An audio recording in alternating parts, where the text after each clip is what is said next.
Hello and welcome to Comic Culture. I'm Terrence Dollard, a professor in the Department of Mass Communication at the University of North Carolina at Pembroke. My guests today are the creative team behind a new graphic novel, The Matron. Monica Gallagher, David Bowles, and Drew Edwards. Welcome to Comic Culture. This is an interesting concept, and I'm going to ask, I guess, Drew, if you would explain a little bit about what The Matron is, because it looks like it's kind of one of these homages to those great 80s slasher films, but also with a modern day twist. So what is The Matron all about? The Matron began as actually a pitch for a Texas Chainsaw Massacre comic. The idea behind it was, at the time I was working as a butcher and I was living on a farm in McKinney, Texas, and I would have to drive across the countryside to Plano, Texas, and to go to work. And every night I would take note that the big city was kind of growing into the town more and more. And I started to think about the family from the original Texas Chainsaw Massacre and what would happen if you brought them forward into the 21st century and how they would react if a Starbucks was suddenly right next to their spooky murder house. For various reasons, the Texas Chainsaw Massacre comic didn't happen. I always thought it was a good pitch, but it kind of broke my heart that it wasn't going to happen. So decade later, I'm at a convention and I'm talking to David about it because they had just put out the Netflix Texas Chainsaw Massacre film, which had some similar ideas to it. And David very wisely said, well, why don't you just come up with your own slasher, and we can sort of revamp this concept, because I think it's a very strong concept. And through our conversation, we hit on the idea, because Leatherface in the Texas Chainsaw Massacre series is quite a passive character. He's sort of his family's attack dog. And we started thinking, well, what if the character was actually the head of the family? What if she was the matriarch? What if she was the matron?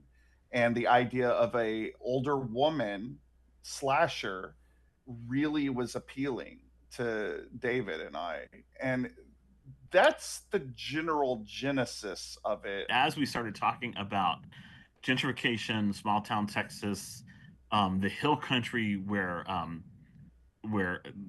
Drew lives, he didn't grow up there, but he lives there now, and like the ethnic concentration, the blend of Mexican and German and Czech, we started thinking about this comic would be a really good way to make some interesting statements or to dig into the culture and realities of living in Central Texas, and to grapple with what is it like to be a middle-aged woman, single mom, kind of like the main breadwinner for a family, and have gentrification flipped on its head. And what does somebody do when they're backed in the corner and have no other way out?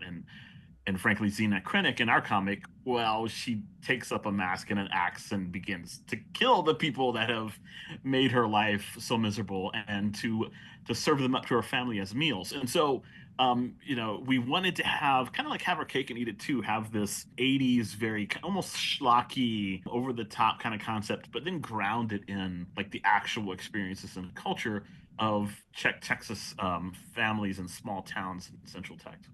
Monica, let's find out how you got involved in this project, because I know from your comics, the Sublime Assassin Roommate, and of course Bonnie and Clyde 9 to 5, you're action adventure humor, but this is a different spin. So how did you get involved with The Matron? I met Drew a couple years back at a convention in Austin called Haven Con, and he was kind enough, over the years he's recommended me to different shows, different people, kind of showed me around the Austin comic scene, which I'm always so grateful for, because a lot of comics people, we don't like to talk to other people. But yeah, he recommended me for the project, and I think like all good projects, if it really scares you, you should do it. So this is kind of a new avenue for me to explore, actually drawing horror and drawing like really terrible things. Because I always kind of love drawing violent things, but they were always kind of funny. So this is less, I mean, it's still probably gonna be funny, I don't know, the way I draw it. And I got the chance to see some of the sample pages on the Kickstarter page. So what I notice is that you are you're working within your own style as you are doing this. So I'm wondering, as you are known for those fantastic knuckles, the swirly knuckles, which I mean I absolutely love. So as you are seeing the content that Drew and David are writing, are you thinking perhaps, oh gosh, maybe I need to serious this up? Or are you thinking, I'm going to find what makes it work for me in those words, or maybe it's that combination of the two? That is the challenge, and I was really worried, and I'm still worried, like every time I draw anything for them, that it's too cartoony, too much, but I don't know how to get out of my own style. Like I can to a degree, but then you hit a wall, and my style will never be hyper realistic. It's impossible. And I think I'm too impatient for that anyway. But yeah, I was definitely consciously trying to make it more serious, but I think no matter what, it's just gonna slap me in the face. It's just my stuff. And frankly, it's one of the reasons that we were drawn to her as probably the best fit for this, because it is a very gruesome story. But and so at the same time, it needs some levity, and there is some levity injected into the script, but it also needs distance, artistic distance in the imagery, so that it's not so immediate that it overwhelms readers. We would like for people who don't always pick up folk horror or slasher horror because the bloodiness of it is just something that's distasteful to them, because the other things that we're trying to say, the other things that matter to us about Zena Krennic, the matron, and her family and the community that she lives in, we want other people to read that, and so I think that this distance is really good. You saw in those sample pages, which are a flashback to the first matron who was killed 46 years before our comic begins, that you have these brutal scenes of the matron like slamming an axe into somebody's face. It's gruesome, but it's also bearable, I think, and to me that's really important. And there's just something so perfect about the way she draws ordinary folk. And something that I loved about my assassin roommate is just like normal frumpy people, and just making them feel so real and making you like fall in love with them nonetheless. It's great.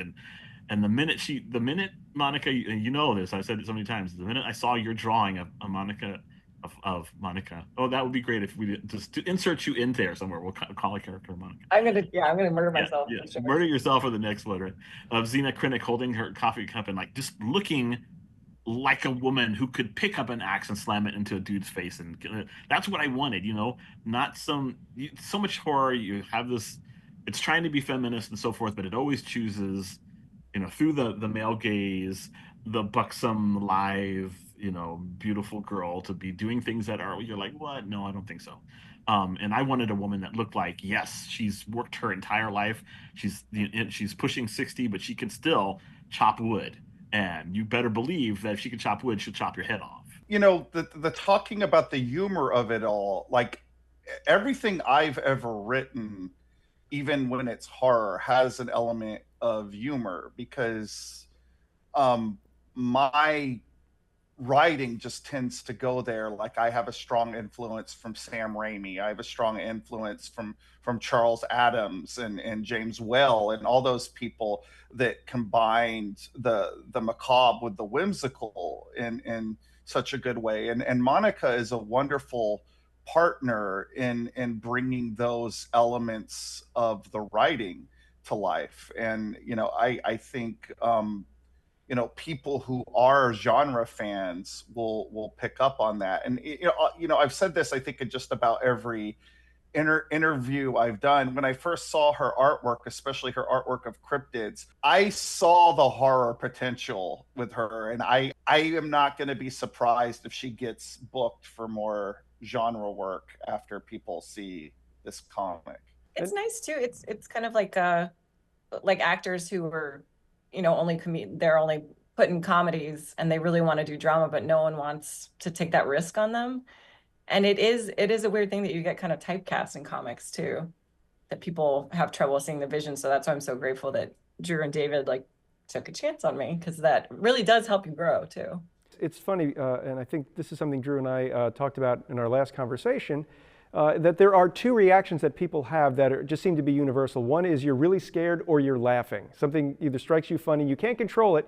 If you're laughing at something, you can't control being scared by something. When something's going to get you, it's going to get you that way. And I think there is that connection between when things are stressful, we do find the humor in it. I can think back to family events, a funeral perhaps that turns into a very happy occasion, not because you're missing the person, you're remembering all those good times. I think when we look at horror and that humor component, it's important to have that in there, because otherwise it's kind of like having the salty without the sweet.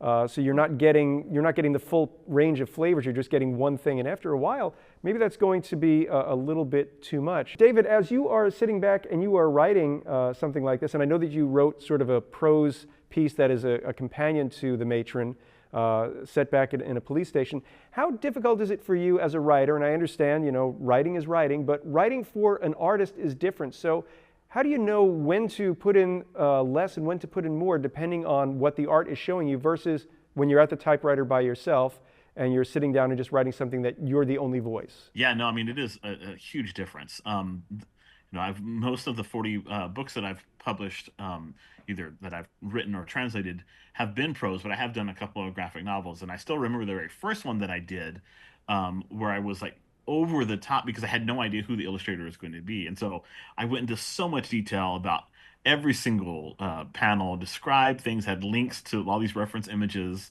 And then when I worked with my daughter on a subsequent one, she was like, "Dad, I don't want any of that. Just tell me what you kind of imagine in as few words as possible, and trust me as an illustrator to do my job." And so, that's one of the things that is going to be, that's the variable, right?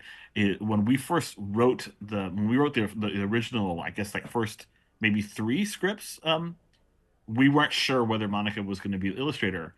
But then with 4, 5, and 6, knowing that she was on board and beginning to see some of her art, we were able to trust her more and be a little bit, to be a little more laconic in what we're writing, and just trust her and allow her to take her vision of things and be a co-creator with us of those scenes and those characters. And it is, I mean, it's difficult. Writers of prose, we tend to be kind of like, anal and controlling about things. And it is, collaborating with other people, whether they're illustrators or co-authors, is about give and take. It's about keeping the project first and not your own prima donna touchy-feely sensibilities, right? And so, oh my gosh, I see Monica now as an integral part of this project, and I want to trust her as much as possible.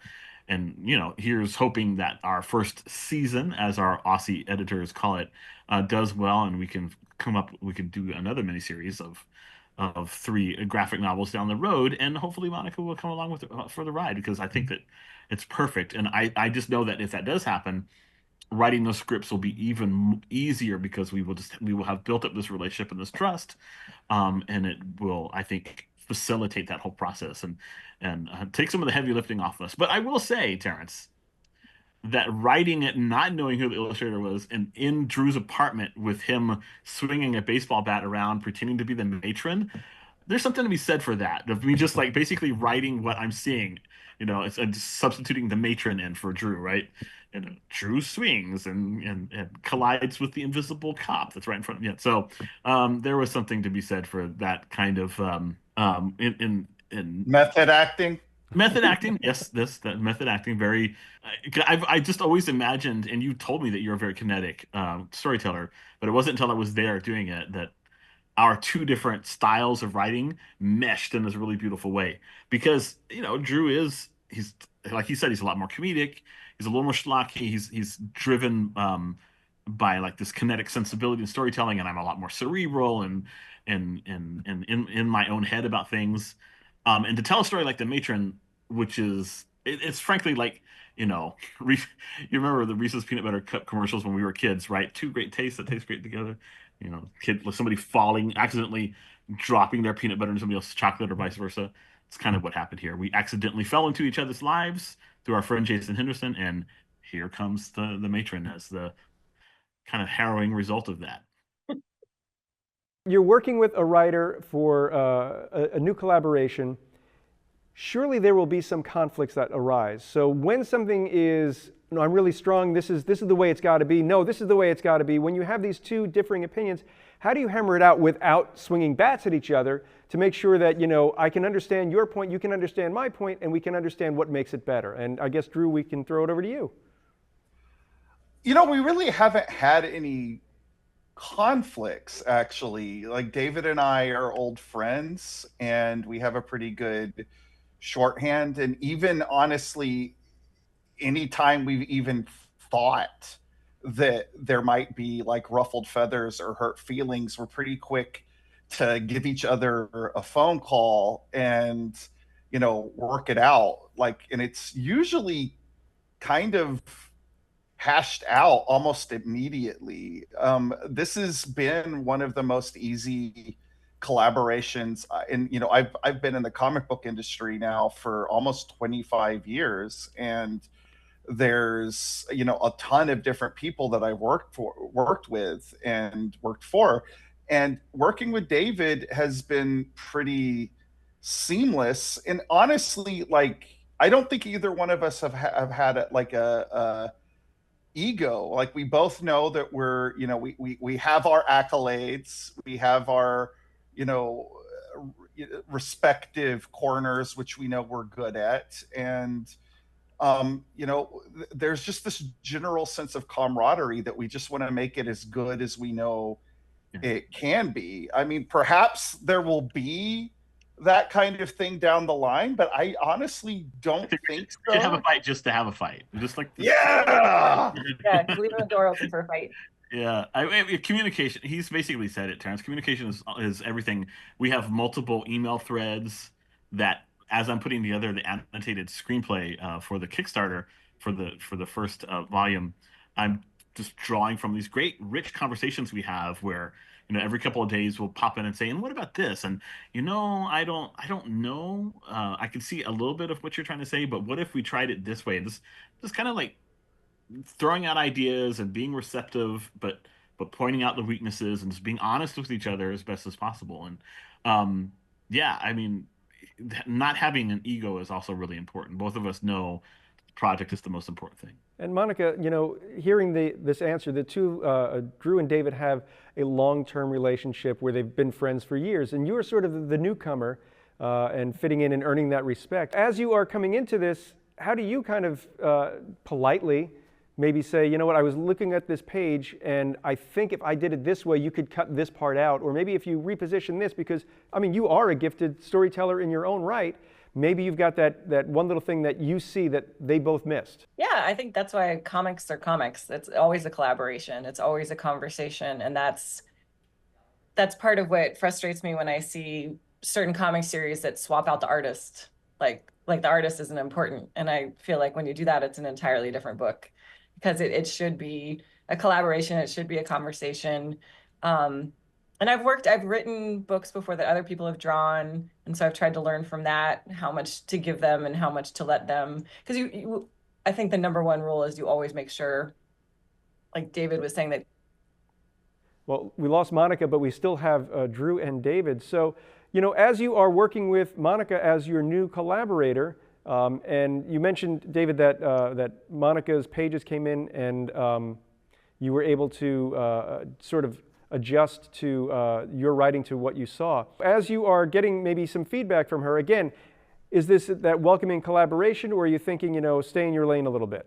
Absolutely, it's a welcoming collaboration. And so what typically happens is she will send us her initial sketches, her thumbnails, rather, and she'll elicit feedback from us, and it's there where you'll begin to see, this is how she's taken these panels, because we're not really specific. It's like 4 panels. Very seldom are we like, and set them up like this, whatever. And so it's great to see how she's decided to make the action flow on the page, and in her basic ideas for the characters. And occasionally there'll be something there that we give her feedback, and then she of course she does the penciling, the sketching, and the line art. And each step of the way, she shows us what she's doing, and it's so exciting to see it. And occasionally there are things like, oh yeah, hey, you know what? I know that the script is kind of vague about this, but this character should not have a bullhorn in this panel, whatever. Like just little minor things like that. For the most part, though, it's like a gift, right? Drew, when you to get that email from her saying, "Here's the line art for these pages," you're like, "Oh yes!" And I just get excited to see what she's done with what we've written. I mean, I like working in comics because I like collaboration. and Monica is a great team member, and I think we all make each other better. And Monica, welcome back. We lost you there for a moment, but my power's out. The storm knocked out my power. Yeah, it was just raining, and then the lightning struck, and now I'm in the dark. Well, I guess it's good for a comic like The Matron. So, Monica, you were talking about the beauty of comics being that collaborative medium. So, working with these two gentlemen and being able to bounce ideas back and forth, how do you feel that has improved your storytelling or your ability to collaborate with someone else in the future? Oh, I think it's great. The best you can hope for is people like Drew and David who are open to talking about stuff and open to communicating what they want. And I love when people have a vision that they're so excited about, because then that makes me excited to bring it to life. I usually don't try to insert myself too much unless it's, I don't know, I have strong opinions, but usually it's just like fun to be part of it. And you learn something new from every collaboration. One thing that I have to learn every time I illustrate someone else's story is to not cheat, to not, take away stuff that they, if they want like a city center, I have to draw the city center. Where if it was me, I would just be like, we don't need that. So it really, it helps challenge me and give me confidence moving forward with other collaborations or the same collaboration on different projects, because then I know it kind of gives me the confidence to try new things that normally I wouldn't on my own, which is great. This is a book that was crowdsourced. So I'm just wondering, Monica, I know you've done a few in the past, and Drew, I know you've done some. So working on crowdfunding is tricky because you need to sort of network, and I know that the three of you have been hitting the podcasting circuit pretty hard trying to get the word out there. Is it easier working collaboratively with other people who have that network, or is it, about the same as working by yourself on trying to get a project funded? For sure. In some ways, I think it's better when you have a lot of people, because you're bringing in all your respective fan bases, right? Having a team on this was, it didn't feel quite as laborious as other crowdfunding campaigns I've done, but it still felt labor. Like I'm not gonna lie, like I immensely dislike doing crowdfunding, even though I do think in a lot of ways it's a wonderful thing that has even the playing field for indie projects and small press projects. But it's also like it's like you're at a convention and you're putting yourself out there, and it's the stressful part of that. And as Monica pointed out, a lot of the time comic book people are naturally introverted anyway, but you're having to really be in people's faces. And the difference between this and a convention is that it doesn't end. It's basically 24 hours a day for the length of the campaign, because even when you're not doing interviews, you're on social media, you're on Twitter, you're on Instagram, you're on Facebook, TikTok, whatever, and you're really, really like, hey, get excited about my project, get excited about my project. That gives me tremendous anxiety. I'm not gonna lie, like there's a million other things I would rather be doing than that, but I also think it's great that it exists. So I guess that's a double-edged sword.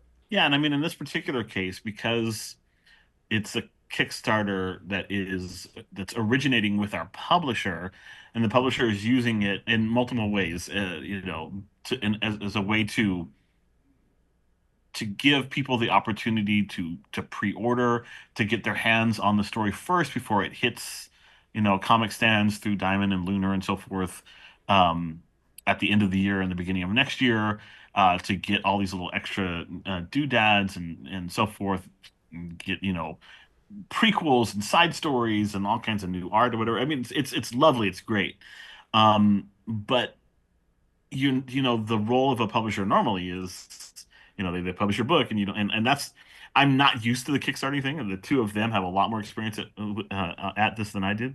So to me, it was also like very stressful, but it's also this really cool opportunity to to reach out and share in a way that maybe you wouldn't otherwise. And so it's a two-edged sword, but I'm enjoying it. Well, David, Monica, and Drew, they are telling me that we are out of time. If the folks watching at home wanted to find out more about the Matron, is there a website they can go to? There sure is, thematron.us. I want to thank the three of you for taking time out of your schedule. Hopefully you'll stay safe in the storms. And I'd like to thank everyone at home for watching Comic Culture. We will see you again soon.